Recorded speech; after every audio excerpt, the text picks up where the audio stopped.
السلام علیکم ورحمۃ اللہ وبرکاتہ۔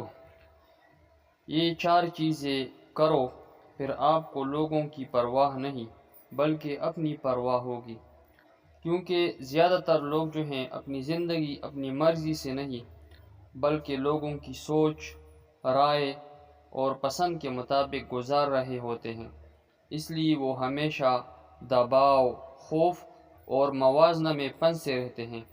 اس لیے یہ 4 چیزیں اختیار کرو، پھر آپ جو ہیں خوف، دباؤ اور موازنہ سے جو ہیں وہ نکل جاؤ گے۔ پہلی چیز یہ ہے کہ ہر وقت دوسروں کو خوش رکھنے کی عادت چھوڑ دو، کیونکہ حقیقت یہ ہے کہ چاہے تم جتنا بھی بدل جاؤ، اپنے آپ کو دوسروں کے لیے جتنا بھی بدل دو، ہر انسان تم سے خوش نہیں ہو سکتا، ہر انسان تم سے خوش نہیں ہوگا۔ اس لیے اپنی توانائی، اپنی زندگی بہتر بنانے پر لگاؤ۔ اور دوسری چیز یہ ہے کہ اپنے مقصد پر اتنا فوکس کرو کہ غیر ضروری رائے تمہیں ہلانا بند کر دے، کیونکہ جس انسان کے پاس واضح راستہ ہوتا ہے، جس انسان کے پاس واضح مقصد ہوتا ہے، وہ ہر آواز پر رکنا چھوڑ دیتا ہے۔ یعنی جو کام آپ شروع کرتے ہیں، جب آپ کو درمیان میں کوئی اپنی رائے دیتا ہے تو آپ جو ہیں اپنی رائے میں کمزور ہوتے ہیں اور اپنے مقصد تک پہنچتے نہیں۔ تو اس لیے اپنے کام پر جو ہیں اپنے مقصد پر فوکس کرو اور کسی غیر ضروری رائے کو جو ہیں اپنے آپ میں نہ پنساؤ۔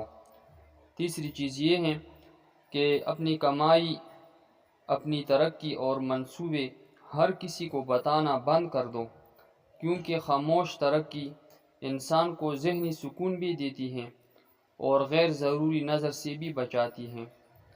اصل تبدیلی یہ ہے کہ جب انسان دوسروں کی منظوری ڈھونڈنا چھوڑ کر اپنی زندگی، اپنی سکون کی فکر کرنا جو ہے وہ شروع کر دے، دنیاوی لحاظ سے بھی جو ہے وہ ترقی پاتا ہے اور دینی لحاظ سے بھی جو ہے وہ ترقی پاتا ہے۔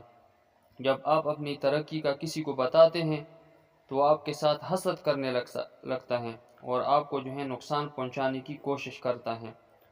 اس لیے تو کہتے ہیں کہ جب انسان کے پاس مال زیادہ ہوتا ہے تو پھر آپ جو ہے اس مال کی چوکیداری کرتے ہیں، اور اگر اس کے پاس دین زیادہ ہوتا ہے تو پھر وہ دین جو ہے وہ آپ کی حفاظت کرتا ہے۔ تو اس لیے اپنی ترقی کسی پر جو ہے وہ ظاہر نہ کرو۔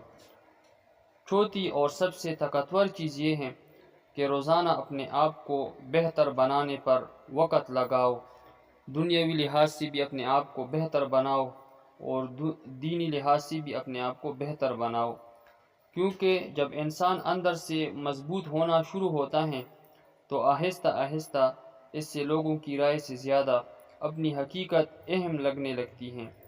اللہ جل شانہ ہم میں صحیح طریقے سے زندگی عافیت کے ساتھ گزارنے کی توفیق عطا فرمائے۔